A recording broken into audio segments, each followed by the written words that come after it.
तो last lecture में हम लोग ने एक दो अच्छे एग्जांपल देखे थे और रीज़न भी समझा था, मतलब कॉजेस हम लोग ने समझ लिया था कि किस तरीके से ऐसे डिसऑर्डर धीरे धीरे डेवलप होने लगते हैं। ठीक है, आई होप यहाँ तक आपको काफ़ी अच्छे से समझ में आ गया होगा। और इसके बारे में डिटेल्स में काफ़ी सारे डिसऑर्डर्स जो बीच बीच में हम लोग ने देखे हैं, जैसे पर्सनालिटी स्प्लिट का हुआ, फिर स्किज़ोफ्रेनिया हुआ, ये आगे चलकर भी हम लोग डिटेल्स में पढ़ेंगे। तो फ़िलहाल तो एक एग्जांपल क्योंकि हम लोग इंट्रोडक्शन पढ़ रहे हैं साइकोलॉजी का, तो पर्टिकुलर डिसऑर्डर के बारे में डिटेल में नहीं पढ़ रहे हैं। ठीक है, तो finding the causes of behaviour from A number of observation is called inductive reasoning. ठीक है ना, finding the causes of behaviour from A number of observation, from A number of अलग अलग ऑब्जर्वेशन अलग तरीके से करके, यानी कि हमने जो एज ग्रुप है ना, जेंडर वाइज और सोशियो फैक्टर्स वाइज देखा हम लोग ने, अलग अलग तरीके से ऑब्जर्वेशन किया। तो इसी प्रोसेस को हम लोग बोलते हैं इंडक्टिव रीजनिंग। तो ये सब क्वेश्चन एग्जाम में आते हैं। और establishing general principle from a particular instances to try to find the cause of a particular behavior, we must look carefully at the result of many observation and experiment, noting the effects of particular factor, which we will call factor X, on the behavior. We must look carefully at the result of many observation, experiment, noting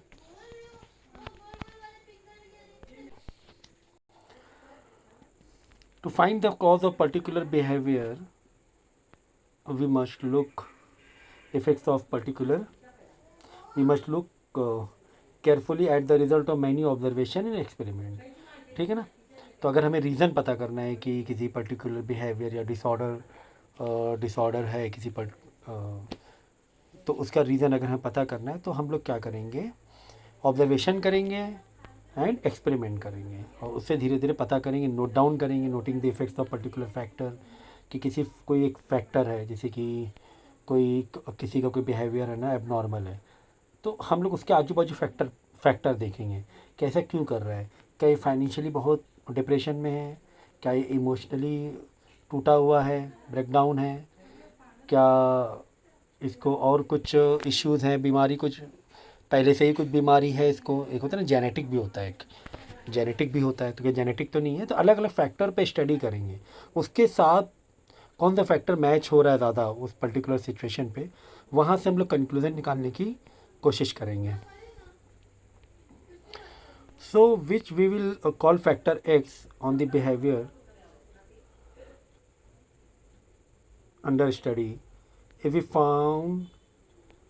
found that the behavior always occurred when factor x was present but never occurred in the absence of x factor, we could begin to make the case of factor x as a cause of the behavior। तो हमने ये पता किया कि कोई behaviour है, वो किसी पर्टिकुलर के पर्सन के बिहेवियर डिप्रेशन में बहुत, तो हमने समझो ये पता कर लिया कि ये जो बिहेवियर है, अगर इसको फाइनेंशियली इश्यूज़ हैं बहुत ज़्यादा, कर्जे में डूबा हुआ है, ठीक है, फाइनेंशियली इश्यूज़ हैं, अगर वो फाइनेंशियली इश्यूज़ को हम दूर करके देख रहे हैं, मतलब कि उसको अगर वो फाइनेंशियली रिच है, ठीक है, तब बिहेवियर उसका नॉर्मल है।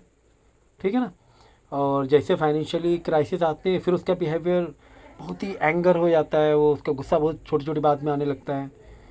तो वो हमने ऐसे रख के देखा, हटा के रख के देखा, तो फिर पता किया कि हाँ यार, ये फैक्टर एक्स ही है जो इसके बिहेवियर का मेन कॉज है। ये है ना, यही भी लिखा हुआ ना कि if you found that the behaviour always awkward, हमेशा वैसा बिहेवियर हो रहा है when factor x was present, जब वो जो फैक्टर, वो जो रीज़न है, जैसे मैंने फाइनेंशियल वाले, उसके फाइनेंशियल क्राइसिस है, उसको बहुत ज़्यादा दिक्कत है, जब वो प्रेजेंट तब ज़्यादा उसका बिहेवियर क्या हो रहा है कि एबनॉर्मल जैसा हो रहा है, या फिर रेगुलर बिहेवियर नहीं है। और जैसे हमने उसको वो रीज़न को हटा दिया, उसको फाइनेंशियली अच्छा सपोर्ट किया, तो वो नॉर्मल हो गया बंदा, उसको गुस्सा भी नहीं आ रहा है, खुश है वो, है ना। तो फिर पता चला कि हाँ फैक्टर एक्स ही मेन रीज़न है। तो और भी कई फैक्टर हो सकते हैं, तो यहाँ पर फैक्टर एक्स काम कर रहा है। हाँ चलो, अब हम क्या बोलेंगे कि फैक्टर एक्स को ही केस बना लेंगे, यार यही मेन हमारा केस स्टडी है, इसको हमें परमानेंट दूर करना है, या इसको इसी तरीके से फैक्टर एक्स को सॉल्व कर देंगे तो इसका बिहेवियर क्या हो जाएगा, नॉर्मल हो जाएगा। For the more suppose we found the that large number amount of factor X lead to the large changes in the behaviour we are studying, while smaller amount of factor led to the smaller change. In other way, found that factor X was quantitatively related to the observed behavior. Should this be the case, argument for factor X as a cause would be greatly strengthened. तो ये बोला गया है कि यार अगर हम लोग फैक्टर एक्स, वो जो रीज़न था फाइनेंशियली, थोड़ा सा फाइनेंशियली सपोर्ट कर रहे हैं, थोड़ा सा उसको अच्छा बिहेव हो रहा है, और ज़्यादा उसको फाइनेंशियली सपोर्ट कर रहे हैं और अच्छा बिहेवियर उसको चेंजेस हो रहा है, और ज़्यादा उसको फाइनेंशियली हम सपोर्ट कर रहे हैं, उसका बिहेवियर और भी अच्छा होता जा रहा है ना। तो इससे ये पता चला कि स्मॉलर अगर फैक्टर एक्स जो रीज़न था अगर कम हम रख रहे हैं, लाइक उसको जिस तरह जितना अमाउंट में सपोर्ट कर रहे हैं उसको उतना ही बिहेवियर में चेंज आ रहा है। अगर ज़्यादा अमाउंट में उसकी फाइनेंशियल क्राइसिस को ज़्यादा अमाउंट में दूर कर दें, दिक्कत को दूर कर दें, उसका बिहेवियर बहुत अच्छा हुआ जा रहा है। तो ये बहुत मेन एक, तो इसका पता चलता है फैक्टर एक्स बहुत बड़ा रीज़न है कि यार ये बहुत स्ट्रॉन्ग स्टैंडर्ड एक रीज़न है, ग्रेटली बहुत ज़्यादा इस पर इम्पैक्ट डाल रहा है फैक्टर एक्स, वो जो रीज़न है फाइनेंशियली जो मैंने एग्जांपल लिया अभी। सो टू इलस्ट्रेट कंसीडर, बहुत सारे एग्जांपल ले सकते हो आप, जैसे एग्ज़ाम, किसी किसी के एग्ज़ाम में नर्वस डाउन होता है या पैनिक होते हैं बच्चे, या बहुत ही नर्वस हो जाते हैं ड्यूरिंग द एग्ज़ाम या जस्ट बिफोर द एग्ज़ाम। तो जैसे एग्ज़ाम आ रहे हैं करीब, जैसे एग्ज़ाम करीब आ रहे हो तो बच्चा क्या हो रहा है, उसका बिहेवियर बहुत ही चिड़चिड़ा हो रहा है, घर पे बहुत ही इरिटेट हो रहा है या बहुत ही डर रहा है वो, ठीक है ना, नर्वस हो रहा है वो। लेकिन जैसे एग्ज़ाम, मतलब जैसे एग्ज़ाम करीब आ रहे हैं, लेकिन एग्ज़ाम हो जाते हैं तो वो क्या हो जाता है, नॉर्मल हो जाता है बच्चा, उसके बिहेवियर नॉर्मल हो, एग्ज़ाम चले गए। तो इससे पता चला कि यार ये जो एग्ज़ाम है ना, जो भी इसका बोर्ड एग्ज़ाम हो या जो भी एग्ज़ाम है, ये बहुत बड़ा एक्स फैक्टर है कि जैसे जैसे एग्ज़ाम को 30 दिन थे तो उसका थोड़ा सा चेंजेस आने लगा, जैसे उसको 20 डेज रह गए और ज़्यादा चेंजेस हो, बिहेवियर होने लगा, वो इरिटेट होने लगा, वो नर्वस होने लगा। जैसे 10 डेज बच्चे और भी ज़्यादा नर्वस होने लगा, 5 डेज बच्चे तो और पैनिक होने लगा बच्चा। ऐसा होता है कुछ बच्चों में। और एक दिन एग्ज़ाम के टाइम पे ब्रेकडाउन हो जाते हैं, कुछ कुछ बच्चे नर्वस ब्रेकडाउन हो जाता है एग्ज़ाम में, जितनी मेहनत की, और समटाइम ऐसा होता है कि दिमाग से निकल जाता है, नर्वस ब्रेकडाउन बोलते हैं उसे। तो ये पता चला कि एग्ज़ाम जो है ये फैक्टर एक्स है, जितना ज़्यादा दूर था बिहेवियर थोड़ा मतलब ठीक था, जैसे पास होता है कि बिहेवियर बदलता है यार, और पास होता है कि एग्ज़ाम करीब आने लगे तो और बिहेवियर में चेंज होने लगा। तो in this way we can find out the main issue, the main problem of our client or patient. So to illustrate, consider example for research on the brain and speech. It has been found that in almost all right-handed people,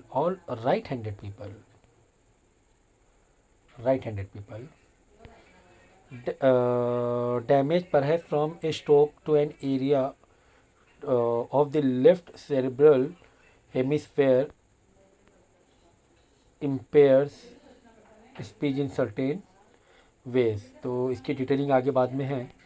The speech impairment is always present after damage to this area but does not occur after the damage to other areas of the brain. In addition, the degree of speech impairment, थोड़ा example देके बताता हूँ।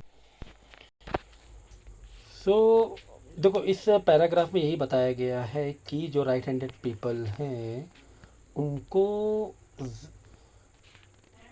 Left side का जो brain है वहाँ पे अगर स्ट्रोक पड़ता है कोई, तो सेरिब्रल जो हेमिस्फेयर है लेफ़्ट साइड का, वहाँ पे वो डैमेज हो जाता है, डैमेज होने के चांस ज़्यादा होते हैं, ठीक है ना, राइट हैंडेड पीपल वालों को। ये ऑब्जर्वेशन में पता चला।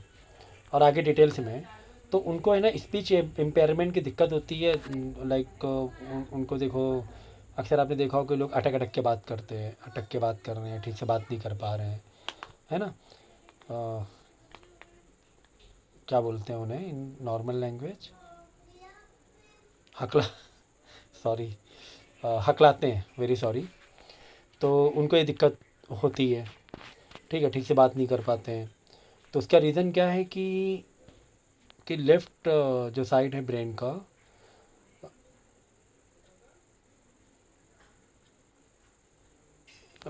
the left cerebral hemisphere impairs speech in certain ways. Speech impairment is always present after damage of the area but does not occur after damage to other areas of the brain. मतलब ये बताया गया कि mainly जो ये जो दिक्कत होती है ये लेफ्ट सेरेब्रल हेमिस्फेयर में डैमेज होने से हो जाती है दिक्कत, और ये राइट हैंडेड पीपल जो हैं उनको ज़्यादा ये दिक्कत होती है, ज़्यादा वैसे केस निकलते हैं. From this observation we are able to infer that the cause of speech impairment is damage to particular brain area damage होता है. तो स्पीच इम्पेयरमेंट की तो कोई कीवर्ड आप लिखते जाओ हमेशा. भाई नोट्स तो बनानी ही है, विदाउट नोट्स बनाएं अगर आप single way non stop lecture देख रहे हो तो this is totally wrong. I am telling you again. ठीक है, अगर 20 मिनट का लेक्चर है, 20 मिनट लेक्चर कंटिन्यू टीचिंग बहुत ज़्यादा हो गई, वो आपकी 2 घंटे ज़्यादा स्टडी हो गई. You have to stop it. जैसे मैंने कोई पर्टिकुलर बोला, जैसे स्पीच इम्पेयरमेंट बोला, तो आपको स्टॉप करना है. स्पीच इम्पेयरमेंट में मीनिंग बताइए, तो वो लिखना है आपको, कहीं पे नोट्स बनाने हैं आपको, और आप अपना भी सर्च करते रहो. फ़ौरन गूगल पे देख लिया कि हाँ चलो और इसके रिलेटेड क्या है, एग्जैक्टली से क्या बोलते हैं. तो ये भी करते. देखो भाई, खुद का टीचर जो होता है ना, खुद अपने आप को अपना टीचर बनना, उससे अच्छा टीचर तो कोई दुनिया में हो ही नहीं सकता. The way you can teach your self, I am telling you again, the way you teach your self, उससे बड़ा टीचर इस दुनिया में नहीं है. तो आप अपने आप को कैसे डील कर रहे हो, कैसे नोट्स बना रहे हो, कैसे सीख रहे हो. भाई हमने तो गाइड कर दिया, ठीक है, और एक लिंक दे दिया आपको, एक चीज़ ओपन करके दे दी है ना. जो बॉक्स था, बॉक्स आपसे ओपन नहीं, हमने आपको ओपन करके दे दिया. बाकी चीज़ें आपको खानी है अंदर, कि कितना समेट लें हम, how much you can take in your brain. तो इट्स अप टू यू कि आप किस तरीके से पढ़ाई कर रहे हो, कैसे अपने आप को डील कर रहे हो. ठीक है ना. तो हायर लेवल में जब आप पढ़ते हो तो आप पढ़ाई का तरीका बदल जाता है. भाई कॉलेजेस में भी कितने ही लेक्चर होते हैं साल के, बोलो, या कितने ही बच्चे कितने बार जाते हैं, या लेक्चर भी होते हैं तो कितने हैं. बस टीचर आएंगे, 10 मिनट से ज़्यादा एक्सप्लेनेशन होता नहीं ना, 10 मिनट 15 मिनट बस. पॉइंट इज़ दैट कि आपको सेल्फ काफ़ी सारा करना पड़ता है, क्योंकि मटेरियल क्या होता है, बहुत हैवी हो जाता है स्टडी मटेरियल, काफ़ी मोटे मोटे बुक्स हो जाती हैं. ठीक है, अब ये जो बुक है ना, ये लग रही छोटी, लेकिन ये छोटी नहीं है. क्यों मालूम है? क्योंकि बहुत बारीक बारीक बारीक बारीक लिखा है, छोटा छोटा लिखा हुआ है. ठीक है ना. अगर नॉर्मल आप 10th की बुक देख लोगे और इस तरीके से, तो आप देखोगे ना कि 6-7 बुक के बराबर एक बुक हो जाएगी. इसमें इतने स्मॉल लेटर्स हैं, इसी में थोड़ा सा जूम करके पढ़ा रहा हूँ, आपको दिखेगा नहीं. ठीक है, 10th की जो बुक होती है हमारी नॉर्मल SST की या हिस्ट्री जोग्राफी पकड़ लो, ये 7-8 बुक 10 बुक के बराबर हो जाएगी, 12 बुक के बराबर हो जाएगी. इतना इसमें मटेरियल है. तो मैं क्या कह रहा हूँ आपसे, मैं ये कह रहा हूँ कि स्टडी मटेरियल बहुत ज़्यादा हैवी हो जाता है. ठीक है, तो अब वो लाइन टू लाइन नहीं, फिर भी काफ़ी मैं कोशिश कर रहा हूँ लाइन टू लाइन पढ़ाने की, लेकिन ये तरीका नहीं प्रैक्टिकली पॉसिबल है कि इतना लाइन टू लाइन पढ़ाना, वर्ड टू वर्ड पढ़ाना. ठीक है ना. आपको हम ओवरव्यू देंगे, 11-12 में भी काफ़ी हद तक के ओवरव्यू दिया जाता है, लेकिन और उसके आगे जब पढ़ाई करते हो तो उसमें तो भूल ही जाओ आपकी कोई लाइन टू लाइन आपको पढ़ाने वाला है. ठीक है ना, वो पॉसिबल भी नहीं है उतने टाइम में. तो ये चीज़ आपको समझनी है, आपको काफ़ी सेल्फ करना है, काफ़ी ज़्यादा सेल्फ करना है. तो जैसे मैंने बताया कि स्पीच इम्पेयरमेंट तो आप फट से देख लिया करो, इसे मैंने मीनिंग वैसे बता दी, लेकिन आप देखते रहो और लिखो ओन नोट्स बनाओ. उससे बेहतर कोई नोट्स ही नहीं होते हैं. ओन नोट्स बनाने से बेहतर तुम किधर भी कितना भी इधर उधर से ख़रीद लो, एग्ज़ाम प्रिपरेशन ये हो, ओन नोट्स से बेहतर कुछ नहीं है. तो ये चीज़ याद रखना है. हमेशा पेज नंबर डालो, जैसे स्पीच इम्पेयरमेंट कीवर्ड आया है ना, स्किज़ोफ्रेनिया कीवर्ड आया, तो पेज नंबर डाला आपने, और पेज नंबर डालने के बाद ऐसा हिंट, मतलब वो वर्ड लिखो, उसकी मीनिंग लिखो, और साइड को ब्रैकेट में पेज नंबर ज़रूर लिखो. तो पेज नंबर से क्या होगा, आपको थोड़ा सा रेफरेंस मिल जाएगा कि यार ये वर्ड यहाँ पर यूज़ हुआ था, इस कॉन्टेक्स्ट में यूज़ हुआ था, है ना. स्पीच इम्पेयरमेंट का मतलब तो ये होता है, लेकिन इस कॉन्टेक्स्ट में यूज़ हुआ तो तुम्हें अंडरस्टैंडिंग, तुम्हें वो जो पुराना जो एक्सप्लेनेशन टीचर का है वो याद आ जाएगा. रिकलेक्ट हो जाएगी, हाँ सर ने ऐसे बताया था, इसमें ये है। तो ये आपको याद भी कराता रहेगा, आपका चैप्टर को याद कराता रहेगा। सो हम यहाँ पर थे, unfortunately establishing causation from observation is usually not this simple. One of the main reasons for this is that several factors acting and interacting together usually produce the behavior result we are interested in. The problem with real life behavior, remember the book carrying, and जैसे book carrying वाला example है या schizophrenic example है, to find combination causative factors there is no easy job. तो कुल मिला के हमें ये मिला, पूरे जो भी एग्जाम्पल अभी तक के पूरा 2-3 जो लेक्चर में हमने पढ़ा है, कि कई सारे फैक्टर हो सकते हैं, कॉम्बिनेशन ऑफ फैक्टर भी हो सकते हैं, ज़रूरी नहीं सिर्फ एक फैक्टर हो, कॉम्बिनेशन भी हो सकते हैं, एक फैक्टर भी हो सकता है किसी पर्टिकुलर डिसऑर्डर या बिहेवियर का, ठीक है ना। तो ये इतना इजी नहीं है इसको ढूंढना, इसको आपको एक टाइम कंज्यूमिंग है ये टाइम, क्योंकि ऑब्जर्वेशन करना होता है, आपको देखना होता है। एक दिन में जाके ऑब्जर्वेशन नहीं करते हो बिहेवियर का, आप ऐसे आप डिक्लेयर नहीं कर सकते हो कि इसको स्किज़ोफ्रेनिक है, या आप ऐसे नहीं उसको पेशेंट को डिक्लेयर कर सकते हो इसको स्प्लिट पर्सनैलिटी डिसऑर्डर है। आपको कुछ दिन, हफ्ते 10 दिन, 15 दिन, 20 दिन, कभी कभी 1 मंथ, या बीच बीच में अभी 2 दिन किया, फिर 1 महीने बाद 2-3 दिन ऑब्ज़र्व किया, फिर 2 महीने बाद 2-4 दिन ऑब्ज़र्व किया, तब जाके पता चलता है कि हाँ यार इसको ये वाला डिसऑर्डर है, ठीक है। तो द क्लिनिकल, अब ये ऑब्जर्वेशन मेथड हमने देख लिया, एक्सपेरिमेंट, ऑब्जर्वेशन। अब क्लिनिकल मेथड हम लोग नेक्स्ट पार्ट में पढ़ेंगे।